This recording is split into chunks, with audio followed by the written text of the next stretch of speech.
Hi guys, you are watching CS Atul Jain classes. तो देखो, हम लोगों ने जीएसटी स्टार्ट किया हुआ था और जीएसटी में लास्ट क्लास में हम लोगों ने वैल्यूएशन पढ़ा था, वैल्यूएशन ऑफ सप्लाई, है ना, वैल्यू ऑफ सप्लाई। तो वैल्यू ऑफ सप्लाई के लिए हम लोगों ने क्या पढ़ा था? सेक्शन 15 हम लोगों ने कंप्लीट किया था। और अगर आपको याद हो तो सेक्शन 15 सब सेक्शन 1 क्या बोलता था? वो ये बोलता था कि TV is equal to AV हो जाएगा। TV means transaction value is equal to AV means assessable value हो जाएगा। ट्रांजैक्शन वैल्यू मतलब जितने पे एक्चुअल में ट्रांजैक्शन हुई है, ठीक है, उसी को हम लोग क्या मान लेंगे? Accessible value. मीन्स जीएसटी उसी वैल्यू पे अप्लाई करेंगे, ठीक है। तो असेसेबल वैल्यू मीन्स कह सकते हैं आप टैक्सेबल वैल्यू, राइट, ठीक है। तो ट्रांजैक्शन वैल्यू ही असेसेबल वैल्यू बन जाएगा। कब? प्रोवाइडेड कि ये दो कंडीशन सेटिस्फाई हो। तो सेक्शन 15 ये बोलता था TV is equal to AV हो जाएगा, ट्रांजैक्शन वैल्यू ही असेसेबल वैल्यू बन जाएगा, प्रोवाइडेड दो कंडीशन सेटिस्फाइड हो। क्या दो कंडीशन थी? कि supplier and recipient unrelated persons होने चाहिए। सप्लायर एंड रिसिपिएंट क्या होने चाहिए? अनरिलेटेड पर्सन्स होने चाहिए। And number 2, prices are the sole consideration for sale. मतलब कि आपने जो रिसिपिएंट से चार्ज किया है ना, वही सोल कंसीडरेशन है।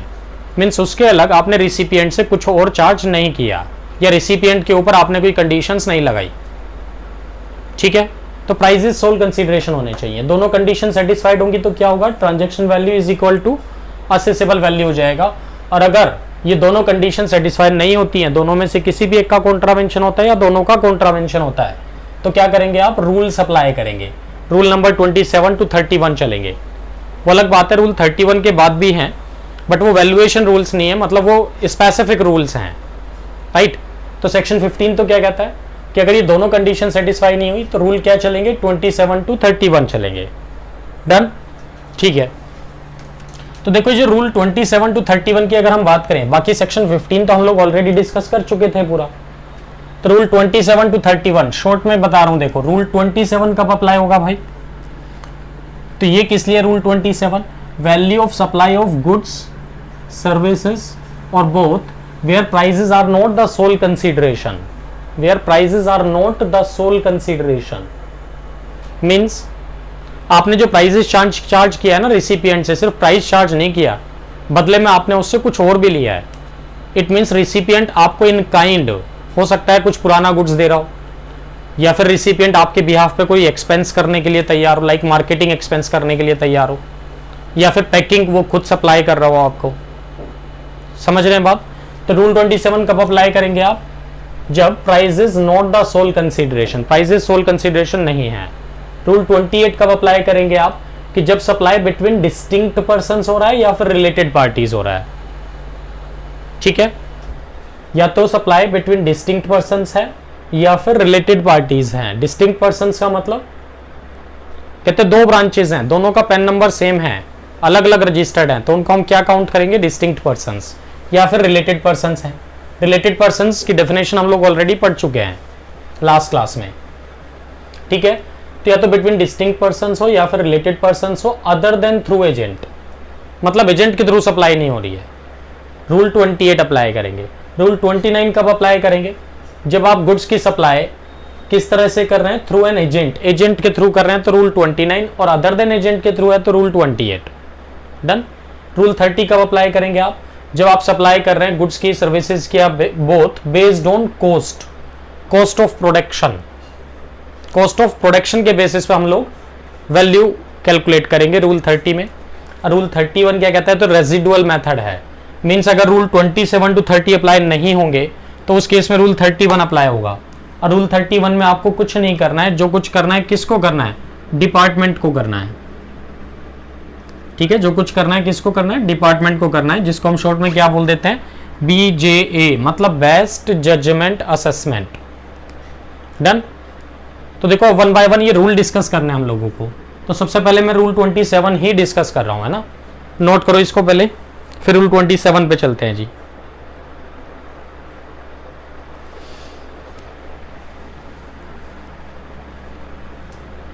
ठीक है, नोट कर लिया सबने? रब कर दो इसको। चलो ठीक है जी, रब कर देता हूं। तो रूल 27 पे चलते हैं।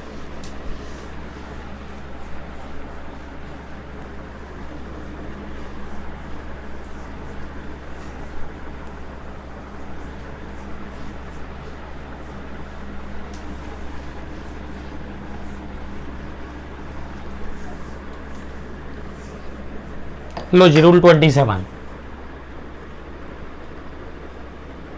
रूल 27 कब अप्लाई करेंगे आप? Value of supply of goods services और both where prices are not the sole consideration, where prices are not the sole consideration. तो रूल 27 अप्लाई करेंगे, ठीक है। तो देखो भाई रूल 27 की बात करते हैं। रूल 27 क्या कहता है? देखो, value of supply of goods और सर्विसेज और both where prices are not the sole consideration, कि जहां प्राइजेस सोल कंसिडरेशन नहीं है वहां वैल्यू ऑफ सप्लाई कैसे कैलकुलेट करेंगे, गुड्स की, सर्विसेज की या बोथ की। तो देखो रूल 27 कब अप्लाई हो रहा है? मींस बार्टर के केसेस हुए, एक्सचेंज के केसेस हुए। बार्टर और एक्सचेंज समझते हैं ना, बार्टर और एक्सचेंज में क्या डिफरेंस है? बार्टर में तो गुड्स के बदले गुड्स ही होता है, सिर्फ मॉनेटरी कंसीडरेशन इन्वॉल्व ही नहीं होता। और एक्सचेंज में क्या होता है? मनी कंसीडरेशन भी इन्वॉल्व होता है कि भाई पुराना गुड्स दे जाओ, नया ले जाओ और डिफरेंशियल अमाउंट दे जाओ, वो एक्सचेंज में काउंट होगा, राइट। या फिर partly in money and exchange of goods और सर्विसेज, ये कह सकते हैं आप। तो इन सभी केसेस में क्या अप्लाई कर रहे हैं हम लोग? रूल 27। और रूल 27 क्या कहता है भाई? सबसे पहले देखो इसी सीक्वेंस में लगाना है, 1 2 3 4, इसी सीक्वेंस में रूल 27 अप्लाई होगा। सबसे पहले तो क्या कहता है? Open market value of supply ले लो। Open market value of supply का क्या मतलब है? कि जो गुड्स आपने बेचा है for monetary consideration plus other than monetary consideration, है ना। तो मान लो मैं कुछ नया गुड्स बेच रहा हूं आपको, ठीक है, और बदले में आपसे आपका पुराना गुड्स भी ले रहा हूं और डिफरेंशियल अमाउंट भी ले रहा हूं, तो रूल 27 अप्लाई कर रहे हैं आप। तो रूल 27 में सबसे पहले क्या कहना चाह रहा है? वो ओपन मार्केट वैल्यू ले लो सप्लाई की। मींस मार्केट में ये नए वाला गुड्स आप कितने का बेचते हो, अगर उसका ओपन मार्केट वैल्यू अवेलेबल है तो बस वही ले लो। समझ रहे हैं बात मेरी? तो जितने में आप ओपनली मार्केट में बेचते हो ना, वही वैल्यू हम लोग यहां काउंट कर लेंगे। डन। सेकंड पॉइंट में क्या लिखा है कि अगर ये ओपन मार्केट वैल्यू अवेलेबल ना हो तो क्या करना चाहिए? कंसीडरेशन इन मनी, तो जो मॉनेटरी कंसीडरेशन आपने लिया वो ले लो, और प्लस बदले में जो पुराना गुड्स लिया ना उसकी मॉनेटरी वैल्यू कैलकुलेट कर लो। क्या कहना चाह रहा है? जितना मॉनेटरी कंसीडरेशन ले लिया वो ले लो, और प्लस जो बदले में पुराना गुड्स लिया ना आपने उसकी मॉनेटरी वैल्यू ले लो, दोनों को ऐड कर लो तो क्या आ जाएगा? वैल्यू ऑफ सप्लाई आ जाएगा। थर्ड पॉइंट में क्या कहना चाह रहा है? अगर ये भी अवेलेबल ना हो तो, मींस पुराने गुड्स की मॉनेटरी वैल्यू अवेलेबल ना हो तो, थर्ड पॉइंट में आ जाओ, कहते हैं value of like kind and quality of goods और सर्विसेज ले लो। मतलब इसी तरह के सिमिलर गुड्स और सर्विसेज की वैल्यू ले लो, कि सिमिलर गुड्स और सर्विसेज की मार्केट वैल्यू क्या है वो काउंट कर लो। और अगर सिमिलर गुड्स और सर्विसेज की वैल्यू भी अवेलेबल नहीं है तो फोर्थ पॉइंट में आ जाओ। फोर्थ पॉइंट क्या कहता है? वैल्यू इन मनी ले लो। एक तो मॉनेटरी कंसीडरेशन जो आपने लिया वो तो ले ही लो, और प्लस जो नॉन मॉनेटरी कंसीडरेशन था ना उसकी वैल्यू कैलकुलेट कर लो। कैसे? रूल 30 या 31 अप्लाई करके, ठीक है। और रूल 30 क्या कहेगा? देखो रूल 30 तो ये कहेगा भैया कॉस्ट ऑफ सप्लाई ले लो, उसका 110% ले लो। तो मॉनेटरी कंसीडरेशन तो ले लो, और प्लस साथ में क्या करो? नॉन मॉनेटरी कंसीडरेशन जो था उसका रूल 30 अप्लाई करके वैल्यू कैलकुलेट कर लो। कैसे? कॉस्ट ऑफ सप्लाई ले लो, तो उसका कॉस्ट ऑफ प्रोडक्शन तो होगा ना आपके पास, उसका 110% निकाल लो, तो इन दोनों को ऐड कर लेना, तो क्या आ जाएगा? वैल्यू ऑफ सप्लाई आ जाएगा आपका। कॉस्ट ऑफ सप्लाई का मतलब क्या है यहाँ? अगर आपका मैन्युफैक्चरिंग या प्रोडक्शन का बिजनेस है तो कॉस्ट ऑफ प्रोडक्शन ले लो, ठीक है। ट्रेडिंग बिजनेस है तो कॉस्ट ऑफ परचेज ले लो, और सर्विसेज की बात करो तो कॉस्ट ऑफ एक्विजिशन ले लो, cost of acquisition of services. Clear है बात मेरी यहां तक? डन। तो सबसे पहले क्या लेना है? Open market value. दूसरा क्या करना है? मॉनेटरी कंसीडरेशन ले लो, और प्लस साथ में क्या करो? जो नॉन मॉनेटरी कंसीडरेशन है उसकी मनी वैल्यू ले लो। थर्ड वन क्या करो? अगर ये भी अवेलेबल ना हो तो थर्ड पॉइंट में आ जाओ। क्या कहता है? सिमिलर गुड्स और सर्विसेज की वैल्यू ले लो। वो भी ना हो तो फोर्थ पॉइंट में आ जाओ। क्या करो? फोर्थ पॉइंट में मॉनेटरी कंसीडरेशन ले लो, और प्लस जो नॉन मॉनेटरी कंसीडरेशन है उसकी वैल्यू कैलकुलेट कर लो by applying rule 30 and 31। Rule 30 क्या कहेगा? कॉस्ट ऑफ प्रोडक्शन का 110% ले लो। और 31 तो देखो क्या होता है? रूल 31 तो भैया बेस्ट जजमेंट असेसमेंट होता है, ठीक है। तो यहाँ तो डिपार्टमेंट बताएगा क्या करना है बेस्ट जजमेंट असेसमेंट में, अगर रूल 30 भी अप्लाई नहीं हो पा रहा तो। ठीक है, तो उसमें आपको कुछ नहीं करना है, जो करना है डिपार्टमेंट को करना है। डन। अब एक एग्जांपल ले लेता हूं जिससे बात थोड़ा सा क्रिस्टल क्लियर हो जाए आपको। पहले इसको नोट करो आप लोग।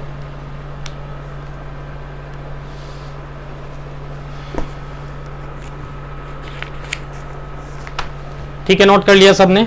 तो देखो मैं रब कर रहा हूं अब इसको।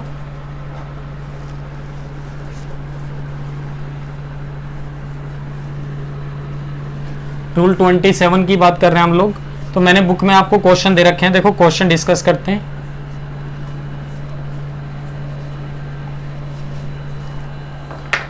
लो जी, बुक में क्वेश्चन दे रखे हैं मैंने रूल 27 से रिलेटेड।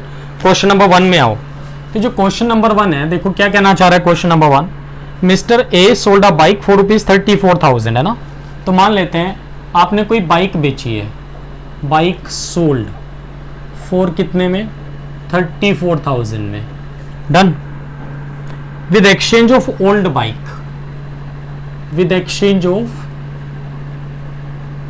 Old bike. समझ गए बात? ठीक है। Open market price of the new bike is 52,000, है ना। इस बाइक का, नए वाली बाइक का ओपन मार्केट प्राइस भी दे रखा है। ओपन मार्केट प्राइस है कितना? 52,000। ठीक। और साथ में क्वेश्चन में ये भी दिया है भाई कि जो ओल्ड बाइक है ना, ओल्ड बाइक का जो सेल प्राइस है can be sold in the market. Old bike can be sold in market कितने में? 20,000 में। Determine the value of supply for the purpose of GST, है ना। वैल्यू ऑफ सप्लाई पूछ रहा है। अब बताओ क्या करूं जी इसमें सॉल्यूशन में। तो क्या कहना चाह रहा है, आप नई बाइक बेच रहे हो, उसको कितने में? 34,000 में, सब्जेक्ट टू द कंडीशन कि भैया पुरानी बाइक भी देके जाएगा। ठीक है। और ये जो नई बाइक है ना, इसका ओपन मार्केट प्राइस 52,000 है। मतलब हम ये ओपनली मार्केट में कितने की बेचते हैं? 52,000 की। इसको 34,000 में क्यों दे रहे हैं? क्योंकि इसकी पुरानी बाइक भी ले रहे हैं हम साथ में। ठीक है। तो क्या जीएसटी मुझे 34,000 पे लगाना चाहिए? रूल 27 क्या कह रहा है? प्राइस सोल कंसीडरेशन तो है नहीं, सेक्शन 15 तो अप्लाई नहीं कर सकता, क्योंकि साथ में आप पुराना बाइक भी ले रहे हो उससे। तो सेक्शन 15 तो कब अप्लाई होता है? जब प्राइजेस सोल कंसीडरेशन हो। बट यहाँ प्राइजेस सोल कंसीडरेशन नहीं है। ठीक है। तो यहाँ तो रूल ही अप्लाई करना पड़ेगा। रूल 27 क्या कह रहा है देखो। रूल 27 क्या कहता था? सबसे पहले तो भैया वो ये कहता था ओपन मार्केट वैल्यू ले लो अगर है तो क्वेश्चन में तो ओपन मार्केट वैल्यू दे रखी है उसने, तो ये लो ओपन मार्केट वैल्यू ले लो बस। ओपन मार्केट वैल्यू ही, ओपन मार्केट वैल्यू ही क्या बन जाएगा? Value of supply. Open market value question में दी है ना आपको 52,000, ये रहा। आप ये ओपनली मार्केट में कितने की बेचते हो बाइक? 52,000 की। तो वैल्यू ऑफ सप्लाई कितना हो गया? 52,000। तो मीन्स जीएसटी कितने पे चार्ज होगा? 52,000 पे, राइट। अब देखो जो क्वेश्चन नंबर 2 है, क्वेश्चन नंबर 2 में आता हूं। मान लो क्वेश्चन नंबर 2, ये लो जी। Assume in question number 1 that open market value is not given. समझ गए मेरी बात? कि जो 50,000 वाली बात थी ये नहीं दिया है आपको, गिवन ही नहीं है ये। अब बताओ क्या करें? ओपन मार्केट वैल्यू तो भाई अवेलेबल नहीं है, तो सेकंड मेथड क्या होता था? सेकंड पॉइंट, रूल 27 की सेकंड पॉइंट में हम लोग आए तो क्या करता था वो? रूल 27 कहता है सबसे पहले तो भैया ओपन मार्केट वैल्यू लेना चाहिए। ओपन मार्केट वैल्यू अगर ना हो तो ये तो है नहीं, तो क्या करो? मॉनेटरी कंसीडरेशन जो लिया आपने एक, तो वो ले लो, प्लस मनी वैल्यू ले लो। किसकी? Money value of non monetary consideration की, नॉन मॉनेटरी कंसीडरेशन की। मीन्स मॉनेटरी वैल्यू तो है ही मेरे पास 34,000, तो आपने लिया ही है उससे, साथ उससे रिसिपिएंट से ना, प्लस साथ में पुरानी बाइक और ले ली, तो पुरानी बाइक की मनी वैल्यू कैलकुलेट कर लो। तो पुरानी बाइक की मनी वैल्यू कितनी है भाई? क्वेश्चन में दिया है कि दिया देखो old bike can be sold in the market 20,000। तो लो जी 20,000 पुराने गुड्स की मनी वैल्यू हो गई। तो इस बार वैल्यू ऑफ सप्लाई कितना हो गया आपका? 54,000। ठीक है। तो इस बार जीएसटी कितने पे चार्ज होगा? 54,000 पे। डन, क्लियर है बात यहां तक? इन दोनों एग्जांपल को नोट करो, फिर नेक्स्ट पे आता हूं मैं।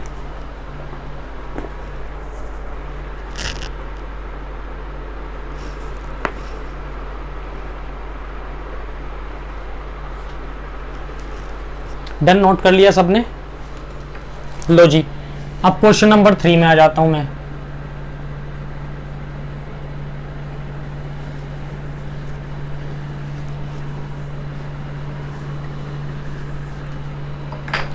ये लो जी, इसी को क्वेश्चन नंबर 3 बना देता हूं।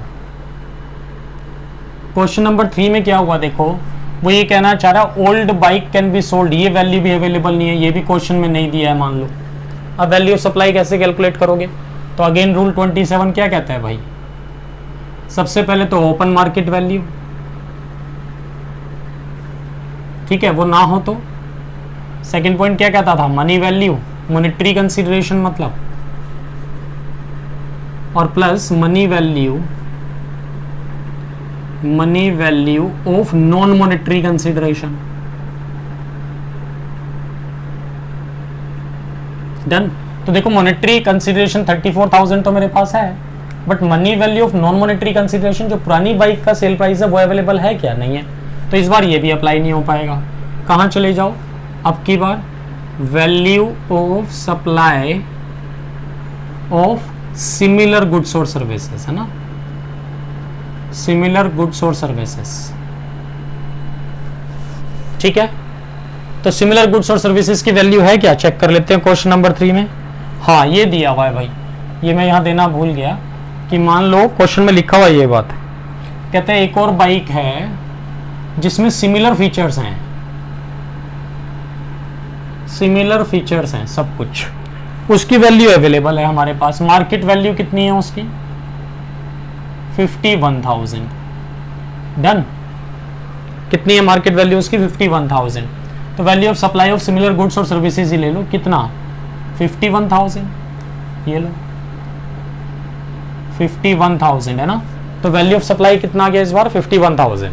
तो जीएसटी कितने पे चार्ज करोगे आप? 51,000 पे। डन। क्वेश्चन नंबर 4 में आ जाओ जी।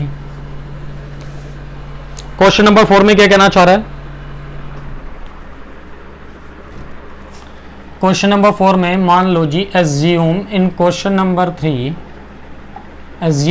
Number 3 that value of similar goods oblique services not available, means similar goods और सर्विसेज की वैल्यू भी अवेलेबल नहीं है। तो मीन्स ये भी फेल हो गया, ओपन मार्केट वैल्यू नहीं है, मनी वैल्यू भी नहीं है हमारे पास, नॉन मॉनेटरी कंसीडरेशन की, सिमिलर गुड्स और सर्विसेज की वैल्यू भी नहीं है। तो लास्ट ऑप्शन तो क्या बचता है भाई? एक तो मॉनेटरी वैल्यू ले लो, मॉनेटरी कंसीडरेशन मतलब जो आपने लिया है रिसिपिएंट से वो ले लो, और प्लस मॉनेटरी वैल्यू कैलकुलेट कर लो ऑफ नॉन मॉनेटरी कंसीडरेशन की, नॉन मॉनेटरी कंसीडरेशन की मनी वैल्यू या मॉनेटरी वैल्यू कैलकुलेट कर लो बाय अप्लाइंग रूल 30 या 31। डन, ठीक है।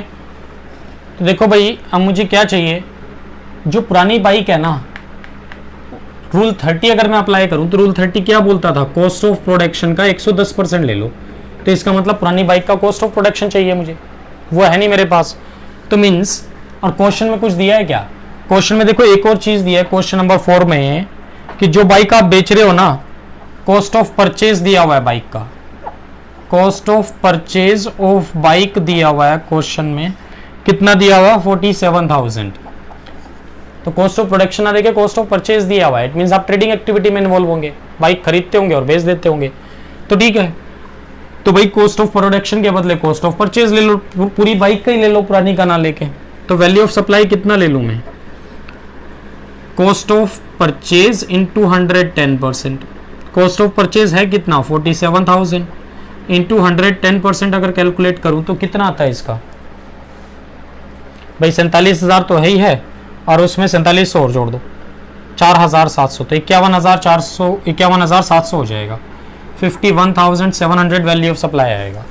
तो जीएसटी किस पे चार्ज होगा? 51,700 पे। ठीक है यहां तक बात। तो ये था रूल 27।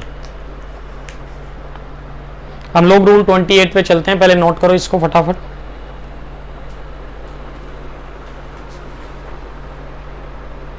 डन जी, रूल 28 पे चले। लो जी, रूल 28 पे चलते हैं।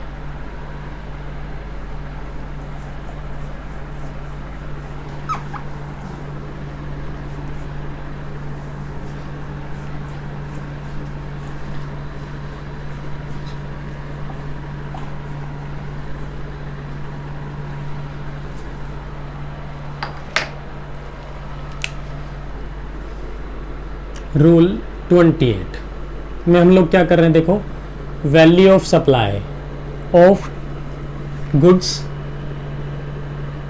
Oblique services where supply is between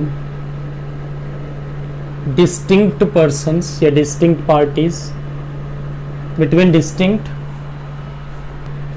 persons or related persons। ठीक है जी। तो वैल्यू ऑफ सप्लाई कैसे कैलकुलेट करेंगे? कब? जब सप्लाई बिटवीन डिस्टिंक्ट पर्सन्स हो रही हो या रिलेटेड पर्सन्स के बीच में हो रही हो, तो रूल 27 अप्लाई करेंगे ना। और डिस्टिंक्ट पर्सन्स क्या होता था? डिस्टिंक्ट पर्सन्स क्या होता था कि एक ही बंदे ने दो या दो से ज्यादा रजिस्ट्रेशन ले रखे हैं, मींस पैन नंबर सेम है। तो दो ब्रांचेज हैं, दोनों का पैन नंबर सेम है, उसको हम डिस्टिंक्ट पर्सन में काउंट करेंगे। एक ब्रांच दूसरी ब्रांच को सप्लाई कर रही है कुछ। और रिलेटेड पर्सन्स क्या होता था, ये तो हम लोग लास्ट क्लास में ऑलरेडी डिस्कस कर चुके हैं। डन। तो रूल 28 की बात हो रही है। देखो भाई, रूल 28 क्या कहता है? वैल्यू ऑफ सप्लाई क्या लेंगे आप? Open market value of such supply. ठीक है ना। अगर ओपन मार्केट वैल्यू अवेलेबल नहीं है तो value of like kind and quality of goods और सर्विसेज, मतलब सिमिलर गुड्स और सर्विसेज की वैल्यू लेंगे। एंड पॉइंट नंबर 3 में क्या कहना चाह रहा है? अगर ना तो फर्स्ट है ना सेकंड अवेलेबल है, तो उस केस में क्या करो? थर्ड पॉइंट में आ जाओ। और थर्ड पॉइंट क्या कहता है? या तो रूल 30 लगाओ या 31 लगाओ। और सिक्वेंशियल वे में लगाना, पहले रूल 30 लगाना है फिर 31 में जाना। और रूल 30 तो आपको पता ही है क्या बोलता है कि कॉस्ट ऑफ सप्लाई का 110% ले लो। ठीक है ना। कॉस्ट ऑफ सप्लाई का 110% ले लो, ये कहता है। और साथ में एक प्रोविजो भी है देखो इसके रूल के, प्रोवाइडेड दैट, क्या कहता है? Where goods are intended for further supply. वो ये कहना चाह रहा है कि जब आप डिस्टिंक्ट पर्सन्स को या रिलेटेड पर्सन्स को गुड्स बेच रहे हो ना, ये सप्लाई प्रोवाइड कर रहे हो ना, तो अगर आप सप्लाई किसको दे रहे हो? या तो डिस्टिंक्ट पर्सन्स को या फिर रिलेटेड पर्सन्स को। और वो इस सप्लाई का क्या करेगा? वो फर्दर सप्लाई करेगा। मतलब वो भी डीलर है, वो एंड यूजर नहीं है। अगर एंड यूजर हो तो फिर तो यही अप्लाई हो गया, बट वो तो खुद डीलर है, वो फिर से फर्दर सप्लाई करेगा किसी और को। तो क्या कहना चाह रहा है प्रोविजो? कि अगर वो जो गुड्स हैं इंटेंडेड फॉर फर्दर सप्लाई हैं as such by the recipient, then the value shall at the option of supplier. कहते हैं सप्लायर की मर्जी है, सप्लायर ये भी ले सकता है। तो भैया विच एवर इज लोअर वो ले लेना, या तो ये फॉलो कर लेना या फिर ये प्रोविजो फॉलो कर लेना। बट ये प्रोविजो अप्लाई कब होगा? जब आपका जो रिसिपिएंट है वो डीलर है, फर्दर सप्लाई करेगा इन गुड्स और सर्विसेज की। एंड यूजर है तो फिर तो ये प्रोविजो का मतलब ही नहीं है। प्री कंडीशन ही क्या है कि गुड्स और services are intended for further supply ना। ठीक है। तो क्या कहता है कि सप्लायर के पास ऑप्शन है, वो चाहे तो ये भी अप्लाई कर सकता है। क्या अप्लाई कर सकता है? Equal to 90% of price charged for supply of goods of like kind and quality by the recipient to his customer. Means जो रिसिपिएंट है, ये जो रिसिपिएंट किसी अननोन पार्टी को जब गुड्स बेचता है ना, सिमिलर गुड्स, उस वैल्यू का एक 90% ले लो आप। ठीक है। लाइक फॉर एग्जाम्पल ये लो जी, यहां लिखता हूं इसको। ठीक है। ये रिलेटेड पर्सन है RP1, ये भी रिलेटेड पर्सन है RP1 है ना। चलो, आपने ना कुछ सप्लाई की है रिलेटेड पर्सन को। कितने की सप्लाई की है? मान लो 10,000 की। अगर सबसे पहली चीज तो ये मान के चलो कि जो रिलेटेड पार्टी वन RP2 है ना, ये RP2, ये जो RP2 है ये एंड यूजर है, ये फर्दर सप्लाई नहीं करेगा, वो तो कंज्यूम कर लेगा इस गुड्स को। तो क्या करना है, इस गुड्स का भैया ओपन मार्केट वैल्यू ले लेना। मान लो ओपनली मार्केट में ये गुड्स 12,000 रुपए का बिकता है, तो वैल्यू सप्लाई कितना काउंट करूं, 12,000। क्यों, रिलेशनशिप की वजह से आपने कम प्राइस चार्ज किया होगा। भैया रिश्तेदार होगा आपका, हमारा थोड़ी है। टैक्स डिपार्टमेंट तो ये कह रहा है। नंबर 2, अगर ये 12,000 ना हो तो सिमिलर गुड्स और सर्विसेज की वैल्यू ले लो। कहते ये गुड्स आपने RP2 को बेचा, मान लो ये RP1 RP2, ये मान लो मारुति उद्योग लिमिटेड है जी, है ना, मारुति कार बेच रहे हैं, मारुति 800 कार बेच रहे हैं लोग। डन। अब क्या करो, किसको बेच रहे हैं, रिलेटेड पार्टी को, रिलेटेड पर्सन्स को। तो ये वाला प्राइस तो कंसीडर नहीं कर सकता मैं। क्या करो, जितने में ये मारुति उद्योग लिमिटेड किसी अननोन पार्टी को बेचती है ना सिमिलर गुड्स, मतलब मारुति 800 ही कोई दूसरी मारुति 800 जो आप किसी और अननोन पार्टी को बेच रहे हो, कितने में बेच रहे हो, मान लो 11,000 में बेच रहे हो, तो फिर वो वैल्यू ले लेना।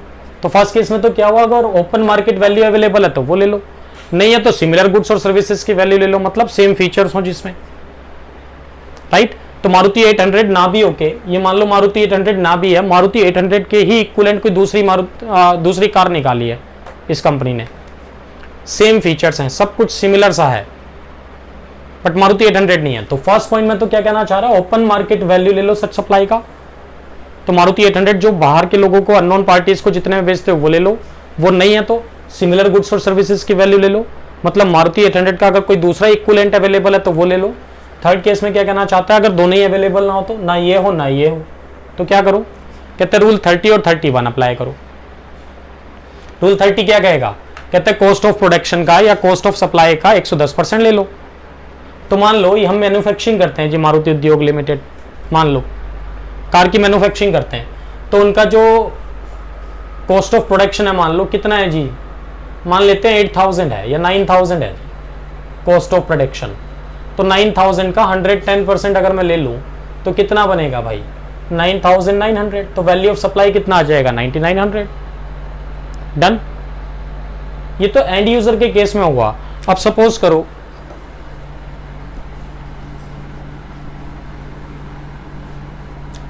करो जी,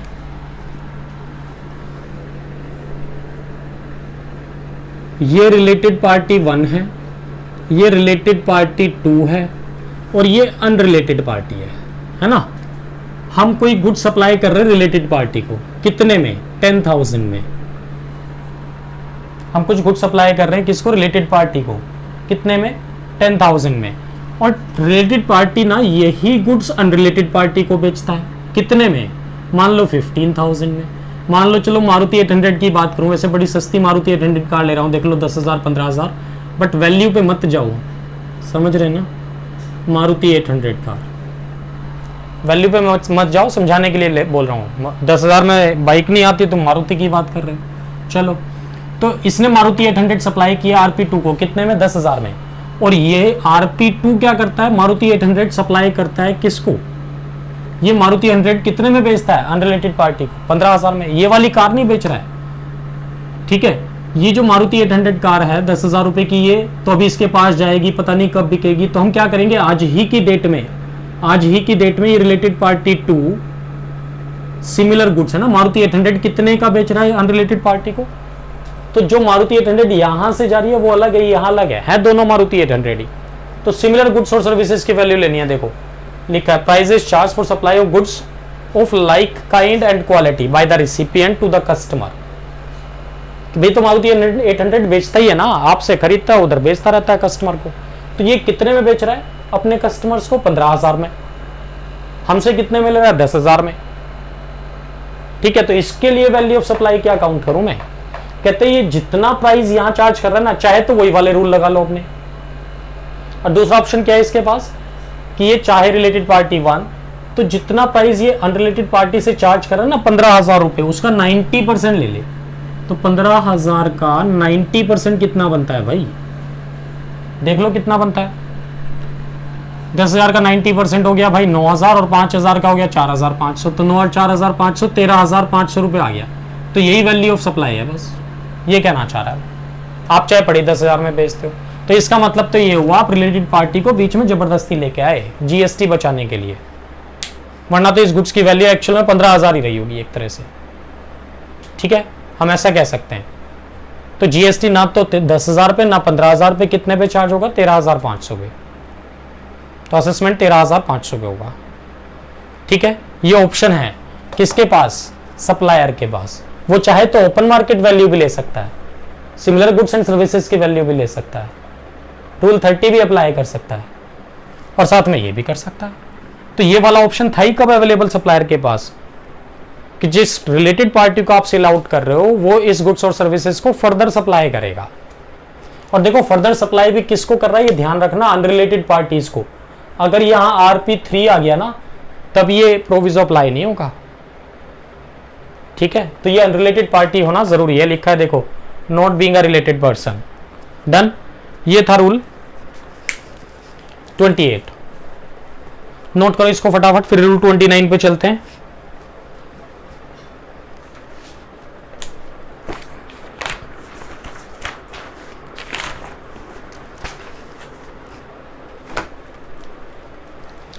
ठीक है जी, रब कर दो इसको, नोट कर लिया सबने? चलो तो रूल 29 पे चलते हैं।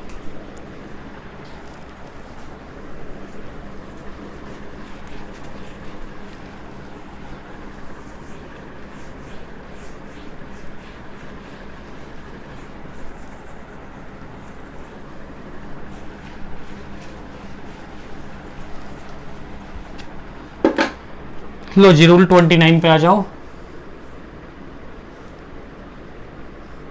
Value of supply of goods through an agent, through an agent, कि अगर आप गुड्स की सप्लाई कर रहे हैं किसी एजेंट के थ्रू तो वैल्यू ऑफ सप्लाई क्या काउंट करें? तो देखो भाई, रूल 29 की बात कर रहे हैं अब हम लोग। तो रूल 21 कब अप्लाई करेंगे आप? जब value of supply of goods through an agent होगा। मींस प्रिंसिपल ना एजेंट को गुड्स भेज रहा है, बेच नहीं रहा है, एक तरह से भेज रहा है, किस लिए? बेचने के लिए, तो वो भी सप्लाई में काउंट होता है, उसमें भी जीएसटी चार्ज होगा। अभी क्लियर है बात मेरी? तो क्या कहना चाह रहा है वो? सप्लाई, वैल्यू ऑफ सप्लाई कैसे कैलकुलेट करूं भाई? कहता है value of supply of goods between principal and agent. Principal ने जब ये गुड्स भेजा एजेंट को, उस टाइम पे वैल्यू ऑफ सप्लाई क्या काउंट करेंगे? या तो ओपन मार्केट वैल्यू ले लो, ठीक है, open market value of similar goods और सर्विसेज, या फिर क्या करो 90% of amount charged from customer.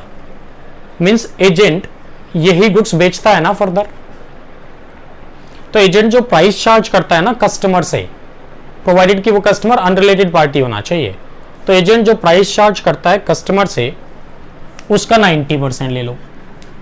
इन दोनों में कुछ भी ले सकते हैं, ये ऑप्शन अवेलेबल है सप्लायर के पास। तो जब सप्लायर के पास ऑप्शन अवेलेबल है तो वो विच एवर इज हायर लेगा, लोअर लेगा। ऑब्वियस सी बात है, विच एवर इज लोअर ही लेगा वो तो, क्योंकि उससे वैल्यू ऑफ सप्लाई कम आएगी।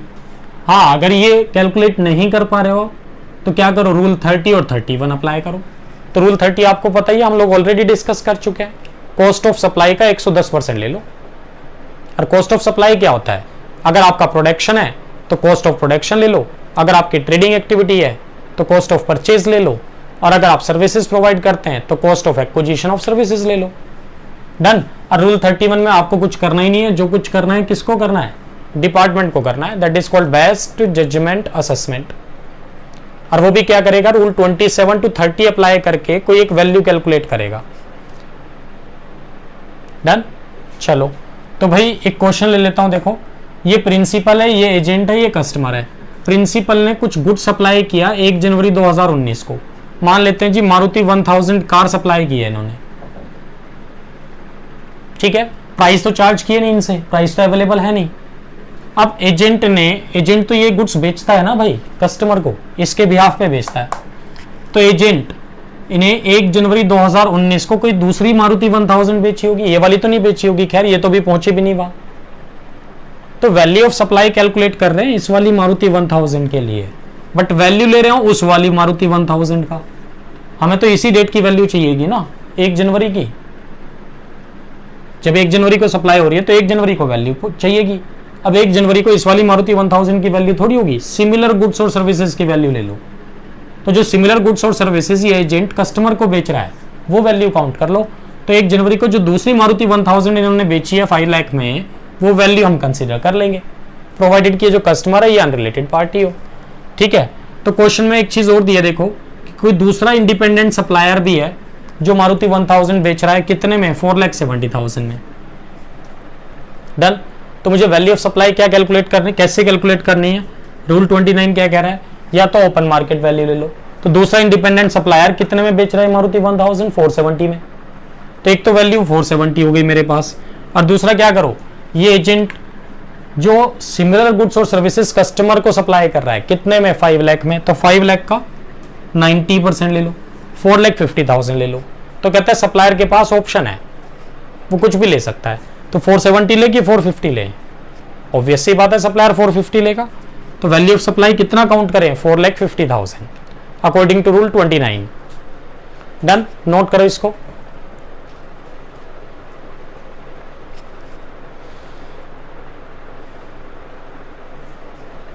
ठीक है जी, नोट कर लिया सबने। तो ये था रूल 29। और देखो रूल 30 और 31 तो हम लोग ऑलरेडी डिस्कस कर चुके हैं। ठीक है, तो आज के लिए हम लोग इतना ही रखते हैं। नेक्स्ट क्लास से हम लोग रूल 32 से शुरू करेंगे, वो स्पेशल प्रोविजंस हैं स्पेशल केसेस के लिए। राइट, तो आज हम लोगों ने वैल्यूएशन पढ़े, वैल्यूएशन रूल्स 27 to 31। ठीक है, तो नेक्स्ट क्लास में हम लोग रूल 32 से स्टार्ट करेंगे। डन। तो आज के लिए हम लोग इतना ही रखते हैं। वीडियो अगर आपको पसंद आया तो लाइक करें और हमारे channel CS Atul Jain classes को सब्सक्राइब करें। Thanks for watching CS Atul Jain classes.